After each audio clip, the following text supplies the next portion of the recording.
کوئی نہیں، گھروں میں کوئی نہیں، دفتروں میں کوئی نہیں ہے. تو اس زندگی کو زندہ کرنا ہے، اس زندگی کو زندہ کرنا ہے، معاشرت میں بھی، عبادات میں بھی، معاملات میں بھی، حکومت میں بھی، عدالت میں بھی، سیاست میں بھی.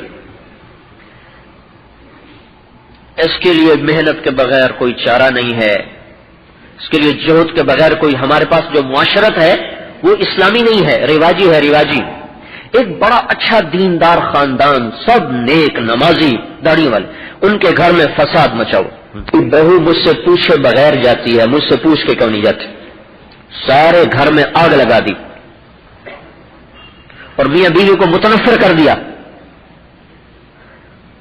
بھائی قصور کیا ہے آپ کی بہو کا؟ کہ مجھ سے پوچھتی نہیں اور چلی جاتی. خامد سے پوچھتی ہے؟ کہا ہاں خامد سے پوچھتی ہے. آپ سے پوچھنا تو اللہ نے ذمہ ہی نہیں لگایا. بیوی کے ذمے ہے خامد سے پوچھ کے جائے، ساس سسر سے پوچھنا تو اس کے ذمے نہیں ہے. اب دیندار خاندان ہے لیکن علم کوئی نہیں، نیک خاندان، پرہیزگار، گناہوں سے بچنے والے، حلال کھانے والے، نمازی، تہجد گزار، لیکن علم کوئی نہیں ہے، معاشرت کا پتہ کوئی نہیں ہے. ایک بات کی وجہ سے پورے گھر میں آگ لگی ہوئی ہے اور ماں میاں بیوی کے اندر تفرقہ پیدا کر رہی. ماں جننے والی خامد کو بیوی کے خلاف اکسا رہی ہے. شیطان کچہری لگاتا ہے شام کو، جیسے ہم یہاں شام کو جمع ہوتے ہیں ابدالی مسجد، وہ شام کو جمع ہوتا ہے سمندر پر، اپنے زور شتونگڑے اکٹھے کرتا ہے. پھر ان سے کارگزاری سنتا، ہاں میں کیا کر کے آئے ہو؟ ایک کہتا زنا کروایا، کہتا ٹھیک. دوسرا کہتا قتل کروایا، کہتا ٹھیک. تیسرا کہتا چوری کروائی، ٹھیک. نماز چھڑوائی، اچھا. روزہ چھڑوایا، اچھا. وہ اچھا کرتا رہتا ہے. ایک لنگڑا بھیڑتو سا شیطان کھڑا ہو کے کہتا ہے میں نے میاں بیوی کو لڑا دی. کہتا ہے شاباش شاباش، تو کام کر کے آئے ہیں صحیح. میاں بیوی میں لڑا دینا اتنا بڑا فساد ہے کہ شیطان بھی اس پہ شاباش دیتا. اب ماں نیک ہے، کوئی فسادی عورت نہیں، پر اس کو شریعت کا پتہ کوئی نہیں. وہ اپنی حاکمیت میں کہتی میرے کو پوچھ کے کیوں نہیں جانتی؟ اللہ کی بندی تو اس سے پوچھنا تو شریعت میں ذمہ ہی نہیں اس کے. ہاں اپنے خامن سے پوچھ کے نہ جائے تو پھر وہ مجرم ہے، لیکن خامن سے پوچھا، اس نے اجازت دے دی، تب تیرے تو اس سے پوچھنا تو شریعت میں شامل ہی کوئی. اگر پوچھ لے تو اس کا اخلاقی فرض ہے، اس کے ذمہ کوئی نہیں ہے، وہ مجرم نہیں بنی، نافرمان نہیں بنی. میں ایک مثال دے رہا ہوں، آگ لگی پڑی ہے، آگ کہ احکام شریعت کا پتہ نہیں، معاشرت زندہ نہیں، گھر کی زندگی کو پڑھا نہیں، گھر کی زندگی کو سیکھا نہیں.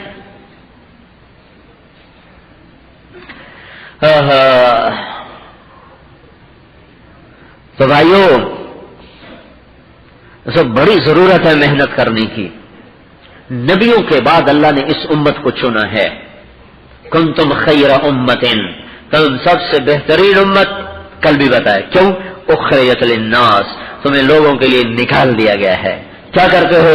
تأمرون بالمعروف، بھلائی کی دعوت دیتے ہو، وتنہون عن المنکر، برائی سے روکتے ہو، وتؤمنون باللہ، اللہ پہ ایمان رکھتے ہو، یعنی اللہ سے ہی اس کا صلہ چاہتے ہو. یہ امت خوبصورت زندگی کو لے کر، علم کی روشنی کے ساتھ، ذکر کی مٹھاس کے ساتھ، نبوت والے اخلاق کے ساتھ، اللہ کی رضا کے جذبے کے ساتھ یہ امت گلی گلی پھرتے ہیں اور قریہ قریہ پھرتے ہیں اور اللہ کی صدا لگاتے ہیں. میرے بھائیو یہ نقل و حرکت اس ایمانی زندگی کی جان ہے. امت سے دین کی نسبت پر نقل و حرکت ختم ہو چکی ہے. اللہ نے وجتباکم کا، میں نے تمہیں چنا ہے، میں نے تمہیں چنا ہے. وَكَذَلِكَ جَعَلْنَاكُمْ أُمَّةً وَسَطًا، اللہ نے ہمیں 4 پھول لگائے ہیں. 4 پھولوں والا فل جرنیل ہوتا ہے، جس کے 4 پھول لگے نا فوج میں تو پورا جرنیل ہوتا ہے، فل جنرل. اللہ نے اس امت کو فل جنرل بنایا ہے. کنتم خیر امت، ایک پھول تو یہ لگایا. وجتباکم، ایک پھول یہ لگایا. وَكَذَلِكَ جَعَلْنَاكُمْ أُمَّةً وَسَطًا، ایک پھول یہ لگایا. لِتَكُونُوا شُهَدَاءَ عَلَى النَّاسِ، ایک پھول یہ لگا. اللہ نے ہمیں 4 تمغے دیے ہیں، 4 چاند لگائے ہیں. جو 4 چاند لگ گئے، اللہ نے اس امت کو 4 چاند لگا دیے، 4 پھول دے کر، 4 تمغے دے کر، 4 اعزاز دے کر. ہم چنے ہوئے کا، تم چنے ہوئے ہو. کوٹھے پہ ناچنے والے بھی اللہ کے چناؤ سے اس امت میں پیدا ہوئی ہے. اسے میں کہتا ہوں ناچنے والی کو بھی برا نہ کہو، پتہ نہیں کب توبہ کر کے اللہ کے قریب ہو جائے. زانی، شرابی، جواری کو بھی حقیر نہ سمجھو، پتہ نہیں کب توبہ کر کے اللہ کا محبوب بن جائے اور ہم اسے حقیر سمجھ کے ذلیل و خوار ہو جائیں. تو اللہ نے ہمیں 4 تمغوں سے نوازا. ان چاروں کی ذمہ داری ایک ہے, سب کا خلاصہ ایک ہے کہ میرے پیغام کو لے کر پھرو. تمہارے بیٹھنا تمہاری موت ہے, بیٹھنا تمہارا زوال ہے, بیٹھنا تمہاری ہلاکت ہے, بیٹھنا تمہیں زنگ آلود کر دے گا, تمہاری صفات ماند پڑ جائیں گی, تمہاری ہوا اکھڑ جائے گی, تمہاری ہمتیں پست ہو جائیں گی, تمہاری قوت ضعف میں تبدیل ہو جائے گی. میرے اس کام کو لے کر پھرو, میرے پیغام کو لے کر پھرو. اللہ تمہیں اونچا کر دے گا, بلند کر دے گا, تمہاری عزت, تمہارا احترام, تمہارا وقار قائم کر دے گا, عناصر اربع کو تمہاری خدمت میں لگا دے گا. آج کل تو اولاد نہیں سنتی, پھر جانور بھی تمہاری سنے گا. عقبہ بن نافع رضی اللہ تعالیٰ عنہ جب شمالی افریقہ پہنچے تو تیونس کی فتح میں وہاں چھاونی کی ضرورت پڑی, تو قیروان کا جو شہر ہے یہ اس شخص کے ہاتھوں سے آباد ہوا ہے. ان کی مسجد آج بھی وہاں موجود ہے. یہ جنگل تھا, 11 کلومیٹر کا جنگل تھا. یہ جگہ موجود تھی چھاونی کے لیے. تو اس لشکر میں 19 صحابہ تھے, باقی تابعین تھے. تو عقبہ بن نافع رضی اللہ تعالیٰ نے ان کو ساتھ لیا اور ایک ٹیلے پر چڑھ گئے اور جنگل کی طرف منہ کر کے اعلان کیا, یا ایتھا السباع نحن موالی رسول اللہ صلی اللہ علیہ وسلم, اے جنگل کے درندوں, ہم اللہ کے نبی کے غلام ہیں. اس جنگل کو خالی کر دو, 3 دن کی مہلت دے رہا ہوں, 3 دن کے بعد جو ملے گا ہم اسے قتل کریں گے. اس واقعے کو عیسائی مورخین نے بھی لکھا ہے. ہمارے مورخ لکھتے ہیں تو ممکن ہے لوگ کہتے ہیں ایسی خوش فہمیاں ہیں, اس کافروں نے بھی اس واقعے کو لکھا ہے. اور کیا دیکھا لوگوں نے کہ شیروں نے بچے اٹھائے ہوئے, چیتوں نے بچے اٹھائے ہوئے, بھیڑیوں نے منہ میں دبائے ہوئے نکل رہے ہیں, سانپ نکل رہے ہیں, بچھو نکل رہے ہیں, درندے نکل رہے ہیں. 3 دن میں سارا جنگل خالی ہو گیا. 40 سال تک کوئی سانپ بچھو بھی لوٹ کے وہاں نہ آیا. اللہ تعالیٰ کائنات کو مسخر کر دے گا. قادسیہ پر حملے سے پہلے خرد و نوش کا سامان اکٹھا کرنے کی ضرورت پیش آئی کہ پتہ نہیں جنگ کتنی لمبی ہو جائے. تو ایک علاقہ تھا میسان, چھوٹا سا علاقہ تھا. تو حضرت سعد بن ابی وقاص نے عاصم بن عمر انصاری رضی اللہ عنہ کو 500 کا دستہ دے کے بھیجا. کوئی چھوٹا سا علاقہ وہ فتح بھی ہو جائے, وہاں سے کوئی جانور مل جائے تو لشکر کے کھانے پینے کا سامان ہو جائے. جب ان لوگوں کو پتہ چلا کہ اس طرح مسلمان آ رہے ہیں تو انہوں نے اپنے سارے جانور, گائے, بیل, بھیڑ, بکریاں جنگل میں جا کے کھڑی کر دی. تو جب وہاں پہنچے تو وہاں کچھ بھی نہیں. تو عاصم بن عمر رضی اللہ تعالیٰ نے پوچھا, کہوں بھائی یہاں کوئی کھانے کو جانور مل جائیں گے؟ مگر یہاں تو کچھ نہیں ہے. یہ بات ہو رہی ہے بستی میں, جنگل وہاں سے کتنی دور ہے. کس نے اس آواز کو وہاں پہنچایا کہ جنگل میں سے آواز آئی, ہاں نحن, آ جاؤ ہمیں پکڑ لو ہم یہاں ہیں, آ جاؤ ہمیں پکڑ لو ہم یہاں ہیں. ہم آہوان صحرا سرخ النہاد برکف بامید آنکھ روزے بشکار خواہی آمد. آ جاؤ ہم یہاں کھڑے ہوئے, ہمیں پکڑ لو. نشود نصیب دشمن کے شود ہلاک تیغت, سر دوستاں سلامت کے تو خنجرا سمائی. اور ہم یہاں کھڑے ہوئے ہیں. گئے تو ساری گائے سر جھکا کے کھڑی, بکرے سر جھکا کے کھڑے, بیل سر جھکا کے کھڑے, سارا ہانک کے لشکر میں لے کر آئے. حجاج بن یوسف کے سامنے یہ واقعہ بیان کیا گیا. اس نے کہا میں نہیں مانتا, یہ جھوٹ ہے. تو انہوں نے, اس راوی نے کہا اس لشکر کا ایک آدمی ابھی بھی زندہ ہے, اور اسے بلاؤ. اسے پکڑوایا گیا, بلایا گیا. تو حجاج نے پوچھا تو انہوں نے سارا واقعہ سنایا. تو حجاج نے کہا یہ اسی وقت ممکن ہے جب سارا لشکر متقی ہو, یہ اسی وقت ممکن ہے, اس کے علاوہ نہیں. تو انہوں نے فرمایا کہ ان کے اندر کا تو مجھے پتہ نہیں ہے, لیکن باہر کا حال یہ تھا کہ ان سے زیادہ دنیا سے بے رغبت کوئی نہ تھا, اور ان سے زیادہ اللہ کا چاہنے والا کوئی نہ تھا, اور ان سے زیادہ راتوں کو اٹھنے والا کوئی نہ تھا. کہاں پھر ہو سکتا ہے, پھر سب کچھ ہی ہو سکتا ہے. تو اللہ تعالیٰ نے اس امت کو ساری دنیا کے انسانوں تک پیغام حق پہنچانے کی ذمہ داری عطا فرمائی ہے, اور اس کے لیے حکومت کی طاقت کو شرط قرار نہیں دیا. ہماری ذاتی محنت, قربانی, اندر کا ایمان, باہر کا اتباع سنت, اور قدم کی نقل و حرکت, اور لوگوں کی ہمدردی اور محبت کے ساتھ یہ سبب ہے, اور اس کو اللہ نے ہمارے ذمہ کیا ہے. اس کا نہ کرنا امت کا اجتماعی جرم ہے, یہ اجتماعی جرم ہے. اللہ تعالیٰ نے ارشاد فرمایا، اللہ نے ہر زمانے کے فرعونوں کو پکڑنے کا ایک ہی قاعدہ رکھا ہوا ہے. اللہ تعالیٰ نے ارشاد فرمایا، نرید ان نمن علی الذین استضعفوا فی الارض، ہم چاہتے ہیں کہ کمزوروں پر احسان کریں، ونجعلہم ائمۃ، ہم انہیں زمین کی قیادت بخشیں، ونجعلہم الوارثین، ہم انہیں زمین کا وارث بنائیں، ونمکن لہم فی الارض، ہم ان کمزوروں کو زمین میں طاقتور حکومت دیں، ونری فرعون وہامان وجنودہما منہم ما کانوا یحذرون، اور ہم ہارون کو، ہم حامان کو، فرعون کو اور ان کے لشکروں کو ہم تباہ و برباد کر دیں. ہم نے اس بات کا ارادہ کر لیا. کیا ارادہ کیا ہے؟ بنو اسرائیل کمزور ہیں، ان کو طاقتور بنانا ہے، ذلیل ہیں، ان کو عزت دینی ہے، یہ مقہور ہیں، ان کو امام بنانا ہے، اور یہ بے سلطنت کے ہیں، ان کی سلطنت کو استحکام دینا ہے، اور ان کے سامنے جو دشمن ہے فرعون حامان، ان کو ہلاک کرنا ہے، برباد کرنا ہے. قارون ہر زمانے میں آئیں گے، فرعون ہر زمانے میں آئیں گے. اللہ تعالیٰ نے اس میں نظام بتایا، دستور سمجھایا کہ اس طرز سے جب بھی کام ہوگا تو ہر زمانے کے فرعونوں کو اللہ مٹائے گا، چاہے وہ تلوار کے مالک ہوں یا وہ راکٹ کے مالک ہوں، ان کے ہاتھوں میں تیر کمان ہو یا ان کے ہاتھوں میں ایٹم بم ہو، مارنے والا، مٹانے والا، پکڑنے والا، مروڑنے والا، دھسا دینے والا، اڑا دینے والا، پیس کے رکھ دینے والا وہ وہی اکیلا اللہ احد الصمد لم یلد ولم یولد ہے، جو عزیز ہے اور قہار ہے اور غالب اور مہیمن ہے، جو نہ کسی سے دبتا ہے، نہ ڈرتا ہے، نہ گھبراتا ہے، نہ تھکتا ہے، نہ اونگتا ہے، جو شراکت سے پاک ہے اور وزارت سے پاک ہے، مشاورت سے پاک ہے، جو ہر قسم کی کمی ذوق سے پاک ہے، جس کا چاہا امر، جس کا چاہا وجود، جس کا نہ چاہا نفی ہے، اس کے ہونے سے ہوتا ہے، اس کے کرنے سے ہوتا ہے. اس اللہ کا ایک ہی دستور ہے. کیا ہے یہ 5 دعوے کرنے کے بعد اللہ تعالیٰ نے کہا اوحینا الی ام موسیٰ ان ارضعیہ فاذا خفت علیہ فالقیہ فی الیم ولا تخافی ولا تحزنی انا رادوہ الیک وجعلوہ من المرسلین. اے ام موسیٰ کو دودھ پلا، جب تجھے ڈر لگے اسے صندوق میں ڈال، صندوق کو دریا میں ڈال، دریا کی موجوں کے سپرد کر، پھر کیا ہوگا؟ فلیلقہ الیم بالساحل، اسے دریا کی موجیں اٹھا کے ساحل پر پھینکیں گی، پھر کیا ہوگا؟ یاخذہ عدو لی وعدو اللہ، اسے میرا اور اس کا دشمن فرعون پکڑے گا، اور فرعون پکڑے گا تو پھر یہ بچے گا کیسے؟ اس کی چھری سے کیسے بچے گا؟ تو اللہ تعالیٰ نے کہا لا تخافی، ہاں اس کی موت کا ڈر نہ کر، ولا تحزنی، اس کی جدائی کا غم نہ کر، انا رادوہ الیک، میں اسے تیری گود میں واپس لوٹاؤں گا، وجعلوہ من المرسلین، تیری زندگی میں سے رسول بنا کے تجھے دکھاؤں گا. ہاں قرآن بھی کیا خوبصورت کلام ہے.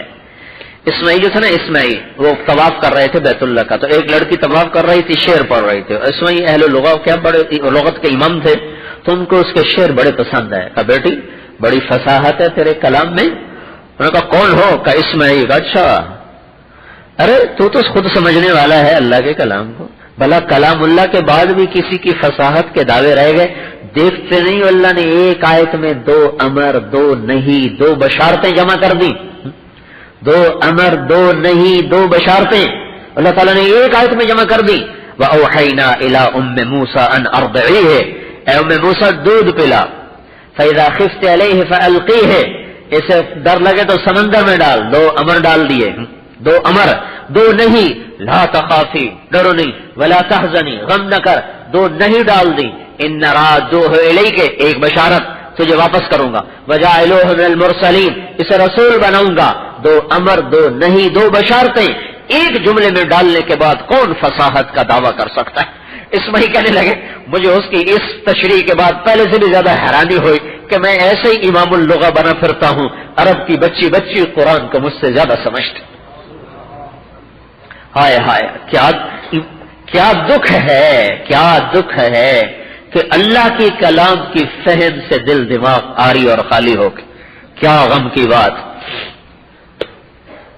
5 دعوے. وجود کیسے بخشا؟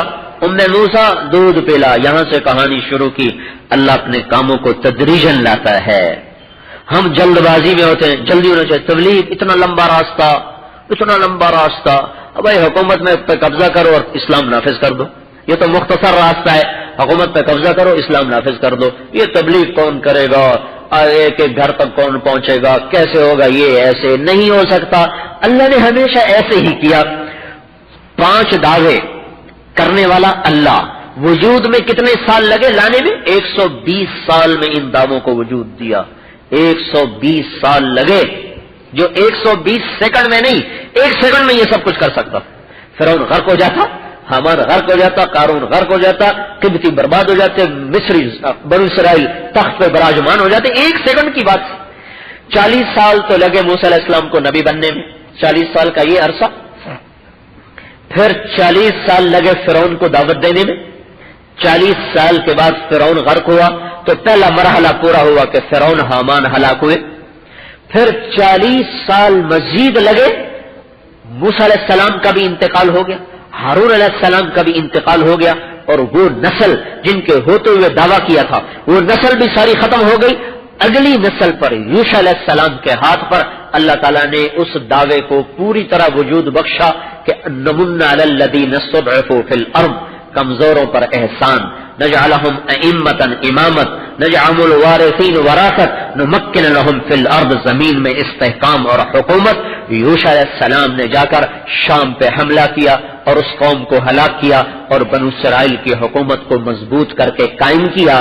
اللہ نے اپنے دعوے کو وجود میں لانے کے لیے 120 سال لگائے۔ چونکہ ہم اللہ کی سنت سے غافل ہیں، اللہ کی تدریج سے غافل ہیں، مگر جلدی ہو جائے۔ سیاست میں آپ لوگ سیاست میں حصہ کیوں نہیں لیتے ہیں؟ اب الیکشن لڑو، حکومت پہ قبضہ کرو، اسلام نافذ کر دو۔ اللہ کے نظام میں کوئی ایسی مشین نہیں ہے کہ ادھر سے بدماش ڈالو اور ادھر سے جنید بغدادی نکال لو۔ میں آپ سب کو کہوں کل سارے عالم بن جاؤ ورنہ تمہاری گردن اڑا دوں گا، ہو سکتا ہے؟ میں آپ سے کہوں کل سارے ڈاکٹر بن جاؤ تمہیں 10-10 کروڑ انعام دوں گا، ہو سکتا ہے؟ ناممکن ہے بھائی۔ ایک جہد ہے جو نہ انعام سے آدمی کر سکتا ہے نہ خوف سے کر سکتا، ان مراحل سے گزرے گا تب جا کر ہوگا، ویسے نہیں ہو سکتا۔ جو تدریج، جس کا نام ہے تدریج، ایک آوے کا آوا برباد ہے اور انسانیت کا رخ نافرمانی کا ہے۔ ایک رات میں کس کے ہاتھ میں ایسی طاقت ہے کہ وہ چھو منتر کرے گا اور سارے لوگ متقی بن جائیں گے؟ جیسے یہ ناممکن ہے کہ میں آپ سے کہوں کل تک ڈاکٹر بن جاؤ ورنہ تمہیں ہلاک کر دوں گا، یا فی کس 10 کروڑ روپے انعام دوں گا، دونوں صورتوں میں ناممکن ہے۔ ایسے ہی یہ ناممکن ہے کہ میں تخت پہ بیٹھ کے اعلان کروں ملتان والوں کل تک سارے متقی ہو جاؤ، عورتیں پردہ دار ہو جاؤ، مرد سارے پرہیزگار ہو جاؤ، ورنہ تمہیں یہ کر دوں گا، ورنہ تمہیں یہ دوں گا۔ یہ دونوں شکلیں ناممکن ہیں چونکہ تربیت کے مراحل میں سے گزرا نہیں ہے۔ انتظار کرنا پڑے گا۔ بچہ پیدا ہوتے ہی لوگ رشتے تلاش کرنے نہیں چل پڑتے، لوگ دودھ تلاش کرنے نکلتے ہیں۔ انہیں پتہ ہے کہ شادی کرنے میں ابھی بڑی دیر ہے۔ کوئی ایسا ان پڑھ نہیں ملے گا جو کہے جی پچھلے پارے پتر ہو یا چلو ہنے پڑھنا چھڑنا بامے پتر ہو ہی جاوے ہیں۔ کوئی ایسا نادان نہیں ملے۔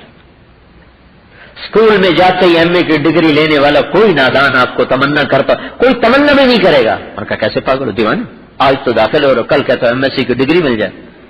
16 سال انتظار کرو، شادی کے لیے 20 سال انتظار کرو۔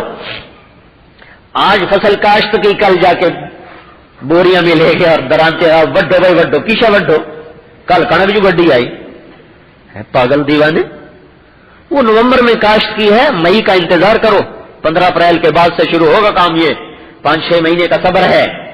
یہ ہم سب جانتے ہیں کہ یہاں تدریج ہے، لیکن اسلام کے معاملے میں ہم جذباتی ہو جاتے ہیں۔ نہیں، فوراً ہونا چاہیے۔ فوراً کیسے ہو جائے؟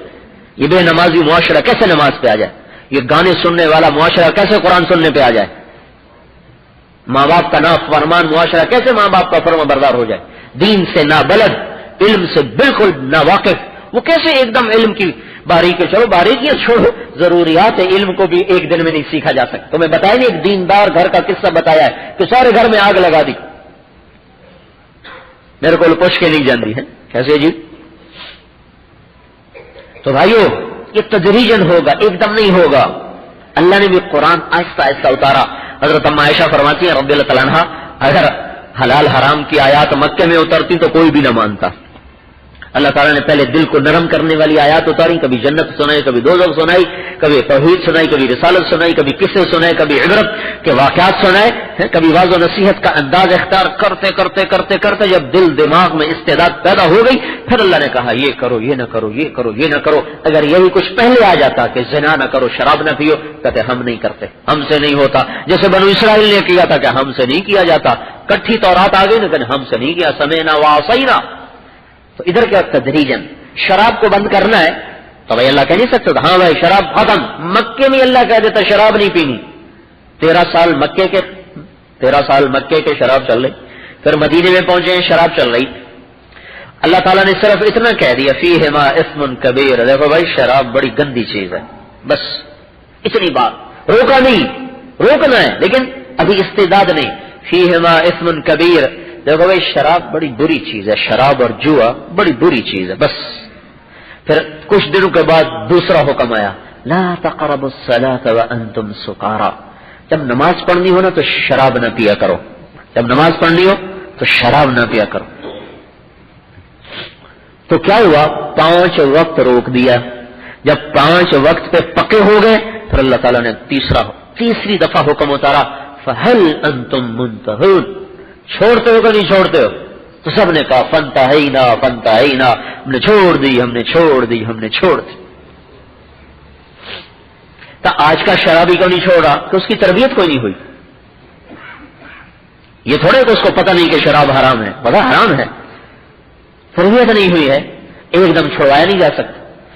تو تبلیغ اس امت کا اعزازی کام ہے، یہ 4 تمغوں کے ساتھ ہمیں کام ملا ہے کہ جاؤ میرے پیغام کو پوری دنیا کے انسانوں تک پہنچاؤ اور ان پر صبر کے ساتھ کوشش کرو، نتیجہ اللہ نکالے گا۔ ہم لوگوں کے دل نہیں بدل سکتے، ہمارے ذمہ جہد کرنا ہے، ہمارے ذمہ کوشش ہے، اس امت کی امتیازی چیز ہے کہ اللہ تعالیٰ نے ان کو داعی اللہ بنایا ہے، پیغام حق کو دنیا میں پہنچانے والا بنایا ہے، اللہ کے سفیر بنا کر دنیا میں بھیجا ہے، اللہ کے نمائندے بنا کر دنیا میں بھیجا ہے، اللہ کے نبی کے رسول نائب رسول بنا، رسول رسول اللہ، ہم اللہ کے رسول ہیں، اللہ کا پیغام پہنچانا ہمارے ذمہ ہے۔ تو بھائیو عرصہ ہوا اجتماعی طور پر یہ کام چھوٹ گیا، کبھی یہ کام بند نہیں ہوا، تبلیغ کا کام کسی دور میں بھی بند نہیں ہوا، اجتماعی طور پر بند ہوا کہ امت کا ہر آدمی یہ سمجھ رہا ہو کہ دنیا میں حق کی آواز لگانا میرے ذمہ ہے، یہ ذمہ داری کا احساس مٹ گیا تھا۔ اللہ تعالیٰ نے افراد پیدا کیے ہر دور میں جو اس پیغام کو زندہ کرتے رہے، اس کا جھنڈا انہوں نے بلند رکھا، آخر میں اللہ نے اس کو اجتماعی شکل دی۔ میرے بھائیو یہ آواز کو لگایا جائے گا اللہ کی رضا کے ساتھ، مخلوق سے کچھ نہ چاہا جائے، علم کی روشنی میں، اس کے لیے علماء سے جوڑ بٹھانا سارے عوام پر فرض ہے، اگر علماء سے جوڑ نہ بیٹھ سکا تو گمراہی کے سوا کچھ نہ پھیلے گا۔ مولانا الیاس صاحب رحمۃ اللہ علیہ فرمایا کرتے تھے علم اور ذکر کے بغیر اگر لوگوں نے اس کام کو کیا تو یہ گمراہی بن جائے گا۔ دنیا کا کوئی کام ان دین کا کوئی کام ان 2 صفتوں کے بغیر ہو نہیں سکتا، علم کی روشنی، ذکر کی حلاوت، اخلاق کی مٹھاس، اللہ کی رضا کا جذبہ، اللہ پر نظر، سجدوں میں اس کو رو رو کے منانا اور پھر نقل و حرکت کی فضا بنانا، یہ ہے اس امت کی ذمہ داری میرے بھائیو، اس کو لے کر ساری دنیا میں پھرنا۔ اور میرے بھائیو اخلاق وہ کچھ لوگوں کو سمجھا دیتے ہیں جو تقریریں نہیں سمجھاتے، میٹھا بول آدمی کو خرید لیتا ہے۔ میں رائمنڈ کا اجتماع میں تھا، 1980 کی بات، تو کچھ نوجوان چادر بچھا کر بیٹھے تھے، میں چادر پہ آ کے بیٹھا، نماز اثر کی ان کو اٹھ جائے یہاں سے، میں تو حیران ہو گیا، ایسی سختی، نماز پڑھنے کے لیے بیٹھا، اٹھ جائے یہاں سے۔ میں نے کہا بھائی آپ کو اجر ملے گا، کہا ہمیں کوئی اجر کی ضرورت کوئی نہیں۔ تو میں ان کی چادر سے اٹھ کے پرالی پر بیٹھ گیا کہ میں سوچ میں پڑ گیا کہ اتنی یہ کیا وجہ کیا ہے۔ میں نے کہا ممکن ہے چونکہ اجتماع میں رش ہوتا ہے نا، تو دھکم پیل میں بیچارے پھنس گئے ہوں گے کہیں، تو اس کی وجہ سے آوازار بیٹھے۔ جب تھوڑی دیر گزری تو میں نے عطر نکالا اور سب کو لگایا ہے، اس کے بعد میں نے کچھ نہیں کیا۔ تھوڑی دیر گزری میں نے پوچھا آپ خیریت سے ہیں، کہاں سے آئے ہیں؟ ان کا ہم کہروڑ پکا سے آئے ہیں۔ سارے نوجوان بالکل نئے، اچھے مالدار گھر کے۔ جب نماز ختم ہوئی تو مجھ سے مل کر کہنے لگے تم نے ہمیں روک لیا ورنہ ہم نماز پڑھ کے واپسی کا طے کر چکے تھے، یہیں سے ہم نے واپس چلے جانا۔ تو میں نے کوئی ان کو تقریر کی تھی، ان کی سختی کے مقابلے میں چپ رہا، اس کو برداشت کرنا کو تھوڑا کم اور سے ہماری چادر، پھر ان کو خوشبو لگائی۔ اخلاق وہ کچھ آدمی کو سمجھا دیتے ہیں جو زندگی بھر کی تقریروں سے نہیں آدمی سمجھ پاتا۔ اور یہ اخلاق وہ سرمایہ ہے جس سے گھر آباد ہوتے ہیں، جس سے مسجدیں آباد ہوتی ہیں، جس سے مدرسے آباد ہوتے ہیں، جس سے خانقاہیں آباد ہوتی ہیں، جس سے محنتیں زندہ ہوتی ہیں، جس سے معاشرت زندہ ہوتی ہے۔ اس اخلاق کو نہ سیکھنے کی وجہ سے ہر طرف ایک آگ ہے جو بھڑک اٹھی ہے، جس کے شعلوں کی نہ بلندی دیکھی جا رہی ہے نہ اس کی تمازت کو ناپنے کا کوئی پیمانہ ہے ہمارے پاس۔ اخلاق کے ساتھ زندگی خوشگوار بنتی ہے، حسین بنتی ہے۔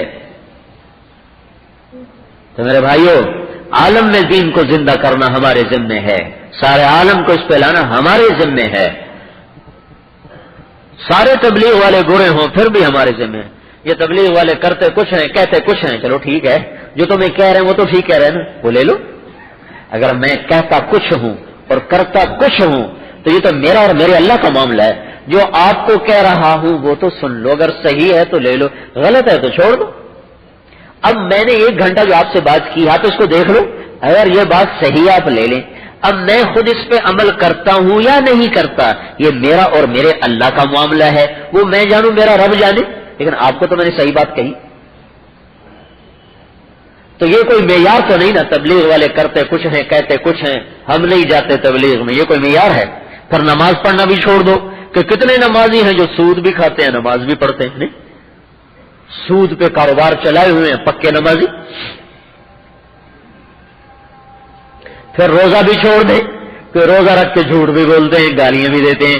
پھر حج بھی چھوڑ دیں، حج کرنے کے ساتھ رشوت بھی لیتے ہیں، ظلم بھی کرتے ہیں اور بدماشی بھی کرتے ہیں۔ پھر حج بھی چھوڑ دیں، حج کیوں نہیں چھوڑتے؟ نماز کیوں نہیں چھوڑتے؟ روزہ کیوں نہیں چھوڑتے؟ تو بھائی تبلیغ کیوں چھوڑیں؟ تبلیغ کوئی میرا کام ہے کہ آپ میری برائی کی وجہ سے تبلیغ چھوڑ دیں؟ تبلیغ کوئی ابدالی مسجد والوں کا کام ہے کہ آپ ان کی برائی کی وجہ سے آپ تبلیغ چھوڑ دیں؟ جیسے جس رب نے نماز کو فرض کیا، جس رب نے روزے کو فرض کیا، جس رب نے حج کو فرض کیا، اسی نے تبلیغ کو ہم پہ ہمارے ذمے لگایا کہ چلو یہ بھی کرو۔ یہ سارے بڑے بھیڑے لوگ ہیں، چلو یہ بھیڑے ہیں تو اچھا کر کے دکھا، پھر تو ذمہ داری اور بڑھ جاتی۔ نہیں یہ کہ ہم بری و ذمہ ہو جائیں، وہ سارے نمبر 2 لوگ ہیں، ہم نے دیکھ لیا سارے تبلیغ والے نمبر 2 لوگ ہیں، تو بھائی تو نمبر 1 ہو کہ آپ تو ذمہ داری بڑھ گئی۔ یہ مولوی یہ کرتے ہیں، یہ مولوی یہ کرتے ہیں، اب اگر تم ٹھیک ہو۔ ایک ہم ملے کروڑوں پتی نہیں اربوں پتی آدمی سے ملے، اکلوتا بیٹا، کہنے کہ تم مولویوں نے دین کو بیچ دیا ہے۔ میں نے کہا آپ ٹھیک کہہ رہے ہیں، آپ ایسا کریں آپ اپنے بیٹے کو دین پڑھائیں، آپ تو بہت مالدار ہیں تو آپ کا بیٹا تو دین نہیں بیچے گا۔ تو آگے پتا کیا کہنے لگا؟ کیوں میرا بیٹا روٹی نہ کمائے؟ اچھا ہوں سانو گلا کیوں کر دو، اسے دین بیچ چھڑے، تھی ارباں روپے کما کے بھی حالے آ دو میرا پتر روٹی نہ کماوے۔ تو بھائی اگر علماء نے دین کو بیچ دیا تو تم دین پڑھو آ کے اور لوگوں کو صحیح پیش کرو، یہ تو جان چھڑانے کا کوئی راستہ نہیں ہے، تو ذمہ داری اور بڑھ جاتی۔ اس کے بھائیو یہ ہمارے گلے میں فٹ ہے، میں اگر برا ہوں تو اس کی وجہ سے تبلیغ چھوڑنے کی کوئی اجازت نہیں۔ اللہ نے ہمیں عزت بخشی ہے اس دعوت کے مبارک کام کے ساتھ۔